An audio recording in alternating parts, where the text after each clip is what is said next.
Here's another update on the K10. I got the Northwest Fab clocking ring is in. I still got to get new gaskets for it, but I think when I do it, I'm going to pull the motor out and just do it on the ground and then reinstall the whole drivetrain back in there, because trying to do it by just putting a transfer case in there, since it's at a different angle, I don't have a flat surface. I killed the O-ring seal at the back of the transmission trying to get the transfer case to go in there. There's just not enough room for one person to try and push it up in there. So I just pull the drivetrain out and I'll do it outside and then put it back in.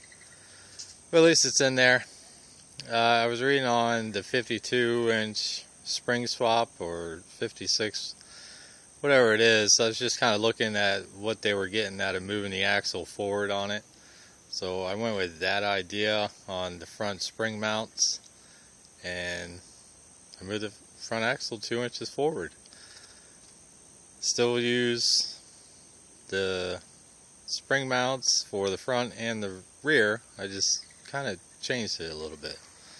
The front axle's 2 inches forward, motor is 1 3/4 back. It's almost 2. Then transfer case is 2 inches down. But for the axle,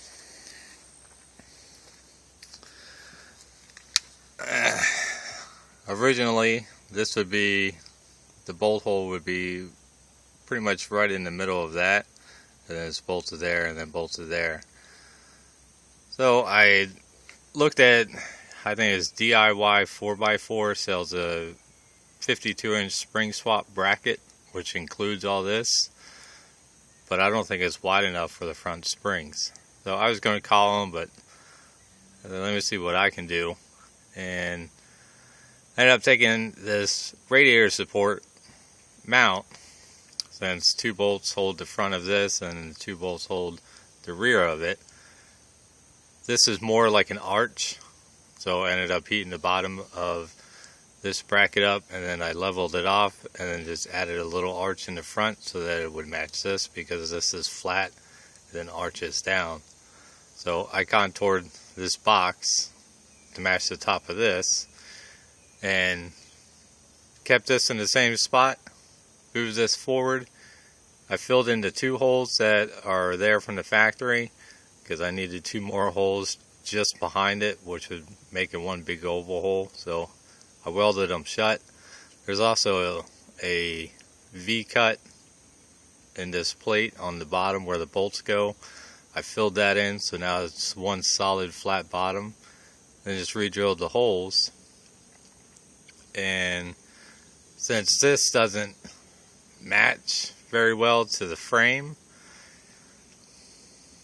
I had to start building a spacer. So this is actually 3 pieces of metal. I used the framing from the C10 frame, the truck frame, and it was 1 piece, 2 piece, and then at the front is a 3rd piece. Everything's welded together. I just tacked it at one end, bent it to match this curve, tacked it down, put the next piece on top, tacked it down, and on the front it's only maybe half of it, and then I welded it, and I welded all the way around it. So all these are welded to this, they can't go anywhere. Then with the holes already there in the back, made it so I could bolt it to this and then re-drill my front holes. So everything lines up. Basically using levels, kind of make sure that everything is straight, that this is facing directly backwards and it's not crooked. But to make this stronger, I welded this plate on there. The whole corner and bottom is all weld. The plate is just slightly smaller than the very edge of this box, so I would have a good weld on there. I drilled a hole in it, so since that's going to fill up with water and mud, at least the water will drain out and take some of the mud with it. Since the box itself is moderately strong, I mean, reforming the bottom wasn't easy at all, so it's pretty strong for what it is.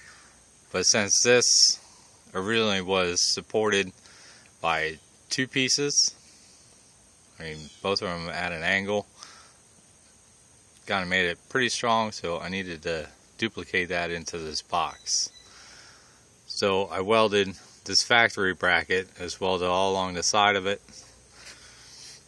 I added a second bracket, which the weld doesn't look beautiful, but didn't go as good as I hoped, because this has holes drilled in it, which I was going to bolt it to the frame, but I couldn't, so I ended up having to cut and grind it.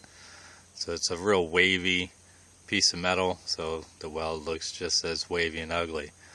But I welded it on there, drilled the two holes on the front of it, so it's bolted on one side, welded on the other side. It's boxed, and then same idea with making this spacer, because the frame curves up as that. That's two pieces.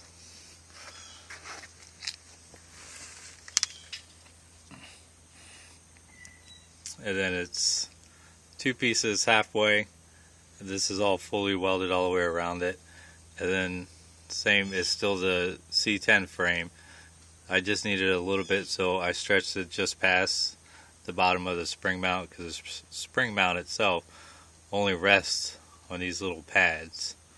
So I didn't have to worry about too much of the middle, but made it easier to have these connected together so that it doesn't twist. That's welded. Same thing on the other side. This is the side that was hit, so the frame wasn't as perfect. This side, half of this front frame bottom is welded from the C10 frame, because this side was damaged. So this side took less metal to fill the gap, but it is what it is. I still got to get more bolts. I had to take my pull hitch out, and since I had it out, I finished welding it, so now it's welded all the way around instead of just a C weld. But it's in there. Makes it so it doesn't look too bad. I didn't worry about how well that weld looks, because you can't see it. I still got a bumper bracket and stuff like that on there, but it works. I think it's overbuilt for what it is, but I would rather overbuild it than have it bend. So that's what it looks like on the inside. Right there would be the U, and it's all welded shut. Then once I had that side plate on there, it was a matter of figuring out how I'm to get the bolts in there, and it takes a little bit longer. Just like this bolt, that you got to stick into that tow hitch first, and bring the tow hitch in, and take a magnet, pull it out, and then you just tighten it. Just tighten to 65. Motor mounts are in. I drilled the holes. It's got 3 bolts on the side, and then 4 bolts on the motor mount holding the plate. 2 bolts hold the motor mount to the plate, and then 2 more bolts hold the motor mount to the new plate and to the old plate. So that ain't going anywhere. For the rear spring hanger, like I said, move the axle 2 inches forward. So I made a template off of the old one. I just took masking tape and taped it and did my circles, and just kind of rubbed the finger on where the holes were. Boxing for the center circle, I had to get a hole saw to drill the new hole for it. I think it was, I don't remember what the size was, but it was slightly smaller than the hole, but once it's finished drilled, it ends up being the same size. So, but for the hole, just a matter of make your square on the hole, find the center of the circle 2 inches forward, gives you a center, and then 2 inches forward gives it so you have an idea of where the exact center would be on the new one. And then measure 1 inch up from the curve of the frame, because you gotta have room for the spring hanger itself so it doesn't get stuck on the corner when you're trying to put it in there. It's at a different angle, but still uses the stock spring hanger. Once I get the off-road design ones, they're I think a 1/2 inch longer, so that'll push the spring a little bit farther away from the frame, but everything is exactly the same distance that it was from here to here. I mean, the amount of room that you have between the spring and the frame is exactly the same. Same angle as what it was when it was there. Before I moved it, the angle was horrible. It went from there to there, so at least I got it matched up. But that wasn't too hard to do. A little time consuming. I mean, it took me a couple days to get everything done for the front, welding all the pieces together, coming up with how they need to be welded together, what needs to be bolted together, how to do this. So, easy enough. I have a front drive shaft in there, kind of give me an idea, but that's what it looks like with the clocking ring on there. I ended up cutting that corner off, and it's going to take a couple tries, but it took me like 3 times of putting the transfer case on, taking it off, and cutting it, because I thought I had it cut and I thought I knew where it was going. So a little bit of finesse and it went in there. On the drive shaft, the spacers for the transmission and for the cross member to the frame are 2.5 inch square tubing, and then it's just notched to fit. Gonna make it look a little bit better.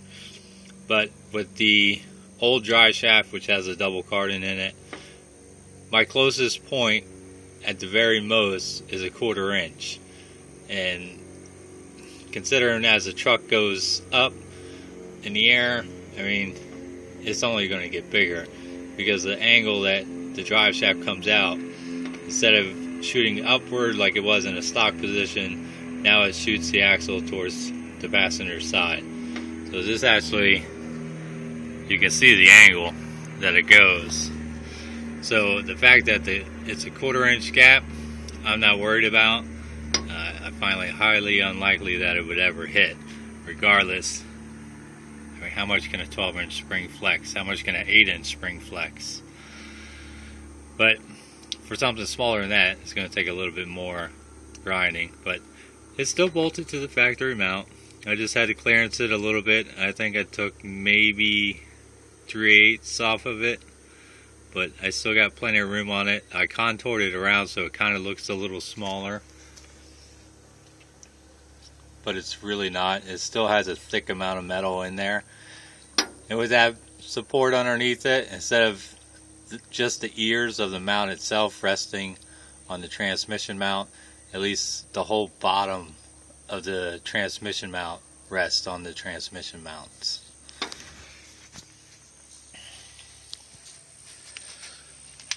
And those are the mounts. I ended up making it a curve just like the transmission bracket, so it looks less like a square tubing and a little bit more intricate. I mean, it'll just be a little sloping curve on there.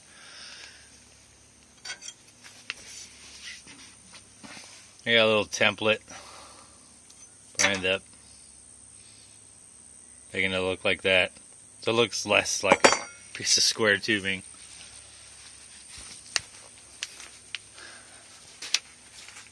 But the clocking ring kind of sticks out, but it's still within the transmission side of it. So I still got plenty of room for the exhaust. You can see it's at a decent angle. It's hard to get a flat surface on there to be able to mount it.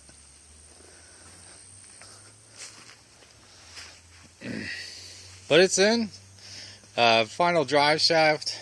The angle on it The best that it was in the other video was 25.5. Moving the front axle forward didn't do a whole lot. It brought it down maybe, I was trying to measure it, but I didn't have a transfer case in there to measure to see. I think I might have got 1 degree less, maybe 1.5. But I didn't have the transfer case in it, so I was kind of guessing on it. So I could have waited, and then I would have got a better idea of what everything would have gained me. But anyways, so final angle with all the weight on of the engine in there, letting the truck sit for a couple days. I had it rigged up with just another set of brackets that I made. I cut the brackets off of the rear of this leaf spring, which had a bunch of holes enough to where I could assemble the rear of it. It sat for a couple days, and my front drive shaft angle was 20.5 degrees. So originally it started at 29.5, so now I'm at 20.5. Now I got plenty of room to work with. That's the update. I just got to finish getting everything painted on it.